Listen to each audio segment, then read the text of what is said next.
You're on camera now. Okay, so permaculture is permanent agriculture or permanent culture. So what we do in permaculture is we learn from nature. We try to mimic natural ecosystems as much as possible. So in a forest, nobody fertilizes, nobody adds pesticide, but the forest is incredibly healthy, right? So you'll notice in Malawi, even during the dry season, the forest is still green, right? So we mimic those systems, and then we reconstruct them using food and other permanent crops to create what you see here. So one of the things we work with is called a guild. So it provides food for us, food for the soil. We use ground cover. So if you look around, you'll see very little. This is all just replanted, but you see very little bare soil anywhere, right? So it's very important to keep the soil protected and to be adding nutrients into the soil as well. So if you look here, this is pigeon pea. Yeah. Do you know what's the Chichewa word for pigeon pea? Do you know? Carol, what's the Chichewa word for pigeon pea? Nandolo. Nandolo? Is that Nandolo. pigeon pea? Yeah, or mbangen in Tumbuka. Nandolo. So this, I love pigeon pea. It's one of my favorite types of beans. Yeah, it's very good. But this also is pumping nitrogen into the soil, right? So we have a papaya here. So this pigeon pea is actually providing food and nutrients for the papaya. The comfrey that you see here, so this is comfrey. It's what we would call a dynamic producer. So the leaves are very, very rich in nitrogen. So we use this in our compost. We also use this to feed our chickens because it's very good for chickens. And then we use the chicken manure in our compost and also to feed the beds again. So everything here has some purpose. And whenever possible, we try to create food for us as well. So this entire system is working together. So the pigeon peas are providing food for us. It's also providing food for the papaya.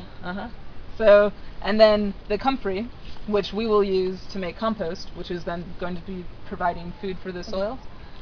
We can also use this as a ground cover. So you see that like in certain places they've just chopped it and leave it on the ground because it will, as it breaks down, be adding nitrogen into the soil. So we use this as our ground cover. Yeah? And then soil. So soil health, soil needs to be aerated, right? You've probably seen a lot of people's mundas here in Malawi where the soil is rock hard. Yeah? So as you because what they do is they do the ridge pathway. So one year they're walking on the soil, which compacts it, and then the next year they put the topsoil on top of there. So they're creating this. It's very hard. It's very hard for the roots of plants to get in there. So by not disturbing the soil very often, we allow the roots to go deeper and to create aeration. By having healthy soil, by using mulch, you can see it's alive, right? So there's all these bugs. These bugs are helping to break down this stuff and to be adding nitrogen into the soil that way. And then also the soil is a lot looser here. You know, you can see the roots, they're helping to break it down and aerate it so that everything else is a lot healthier around it. Yeah? So we use everything to work together. If we come over this way, we can see in a forest you'll see a lot of things climbing. Yeah? So here, if we look down, and because we're in the dry season and some stuff has fallen, we're using very, very little space on the ground, and yet this is incredibly productive. So by using just a little bit of soil, and you can see where the roots come in, we use vertical space, and then we can still use the area underneath to be growing more things, just like you would find in a forest. So climbing on this acacia tree, and so the acacia tree is actually putting nitrogen into the soil. We also have shushu and loofah, we have air potato, and we have passion fruit. There's 4 different types of things all growing within here that are all very productive and provides a lot of food. And then we can use loofahs you can eat when they're very small, and then you can use them to clean things as they get older. And then, have you seen these before? It's an air potato. Yeah. Yeah, it's fine. Air potato. So it tastes like a potato? Definitely. Yeah. You cook it or Boil it. Yeah. Boil it and then yeah. Tastes just like a potato. Okay. Everybody loves the air potatoes. And then this is shushu. This is a baby shushu that fell off, but again, one of my favorite fruits since growing up here. So there's so much diversity that you can get in a very small area. In Malawi, people tend to have a very limited diet, but within here, we can be growing so many different things, and that provides better nutrition as well. Because when you're just eating maize all the time, and you mill all the nutrients out of maize, you don't get many nutrients. So, which brings us to, we'll come back this way.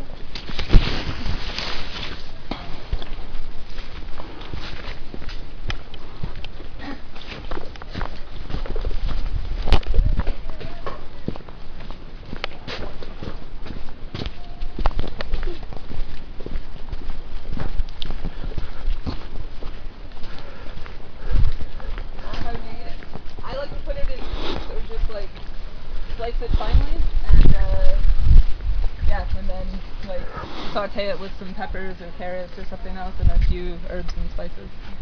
So this is our demonstration munda. As you can see, the maize is very tall and very healthy. Yeah. This is all organic. We don't use any chemical fertilizer. And this is in its 3rd year. And each year it gets stronger and stronger. And if we look down here, this is last year's maize stalks. Yeah? So, as the maize stalks break down, you can see all the ants. They're helping to break it down. It's adding nutrients into the soil. It's also protecting it. And if you look at the soil, it's very healthy. Yeah. I mean, most soil in mundas does not look like this. It's very rich. Yeah, it's very rich in nutrients. And so we establish that by leaving the maize stalks on the field so we don't burn. By doing that, we are protecting it throughout the dry season. So we're covering it up so that it doesn't get beat by the sun. And then as the next rains come, we plant directly in them.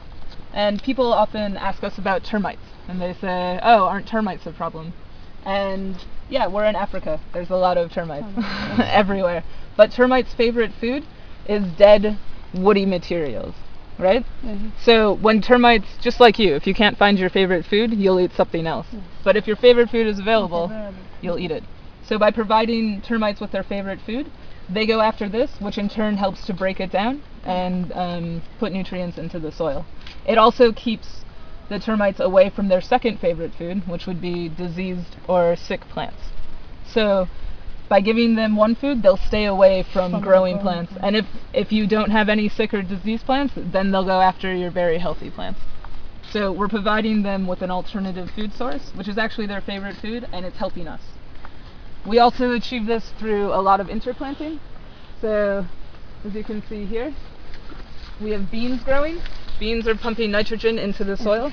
And then we're also helping to just create more of a ground cover. There are some weeds in here, but that's okay. We have a lot of beans growing, so we'll be able to eat these beans, and it's helping the maize to grow stronger. We also, Malawi is in Africa. Maize is originally from the Americas. So this is not native to Malawi or even to Africa. It came over hundreds of years ago. Certain types of maize have become a little bit more adapted to the climate here, but maize still does not grow as well in Africa as it does in the Americas. Indigenous grains, so we have sorghum and millet growing, are much more adaptable to be growing in this climate because they're native to Africa. And people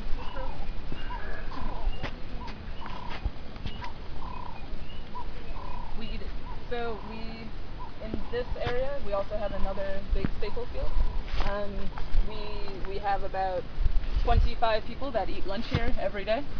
So we use this and then that area over there to provide balanced, nutritious lunches for our entire staff. And so yeah, we'll be using the millet and sorghum as well. We have more beans.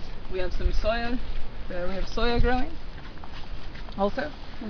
So the soya is helping the maize. We have groundnuts. Groundnuts are also pumping nitrogen into the ground. Groundnuts are a great source of protein. I mean, yeah, the soil is very good. So this is just with a lot of compost and a lot of interplanting and using the beans to be adding more nutrients in. And then occasionally we'll grow some other things. So we have some pumpkins growing in here. So this area, I mean, if you see a typical munda, you just see maize. You might see a couple people will plant some beans and maybe some pumpkin. Yeah, but in here we have so much diversity. Yeah, and we're able to get so much more from one single area. We also, you'll notice we don't do the ridge pathway system. We have wide permanent beds. It's a little difficult to see it right now because everything has grown in quite a lot. But we create the permanent beds so that we don't continuously disrupt the soil. Okay, fine. Because every time, this ground is very hard because we walk on it. So when you go from ridge one year to pathway, you're walking on all of your soil, and then you're making a layer. I mean, the ridges are what, like that tall? Yeah. So right here, the ground is very hard, and so many years of going back and forth ridge pathway, yeah, is going to eventually lead to just that ground being very compacted. Here, you can go all the way down. The soil has not been disturbed we've been here for 3 or 4 years. You can go all the way down. There's no hard pan below this level, which we walk on. You can feel this ground is very hard. This ground is very soft. So that's easier for the roots to penetrate. It creates opportunities for the roots to mingle and for all of the beans to be able to help get nutrients everywhere. Yeah. So this is an integrated system. Yeah, and you can see the maize is very tall and very healthy. Yeah. And this is village maize, and so we also practice seed saving. So most village maize, you'll only get 1 cob per plant. Yeah, that's why people do the hybrids. But if we carefully save seeds every year, and we take from the plants that are producing 2, then over time we'll be able to adapt, or the maize will adapt, and we'll soon start to get more and more that are producing 2. We don't need hybrids. Hybrids eventually are not sustainable. They go back to being village maize if you save the seeds. So with hybrids, in order to continuously get good production, you need to buy the seeds every single year. But if we just practice seed saving, you know, and look at this one. This one is very big and very healthy. So if we save the seeds from this and plant this one next year, the chances of us getting more cobs and healthier cobs are much higher. Because that's a very healthy plant. We want to replicate that one as much as we can. Yeah? So we'll continue to practice that throughout here. Same with the millet and sorghum. Yeah, so like on a small plant, we wouldn't save the seeds from that one. It's very small. Right? I mean, it's still growing healthy, but we wouldn't save the seeds because it's very small. So we want to save from our best plants. Yeah, that one's very good. So the biggest cobs that we get, we want to be saving the seed from. And the biggest cobs that came when there was 2, we want to definitely be saving from. Yeah, so like on this one that has 2, where'd it go? Here. We would save from this one, we won't save from this one. But because it was able to produce another one, it will still, hopefully, we'll get more that produce 2. Yeah, but we won't save from that because it's small. And we want to encourage the bigger growth. So this is our munda area. And millet. Millet. Finger millet, yeah. So yeah, we ate some millet last night actually. And groundnuts. And then this is a type of acacia, pumping nitrogen into the soil. Acacia tree. Yeah. I don't know what kind. But we have many acacias that are all pumping nitrogen into the soil. Okay, I'm cutting speed now.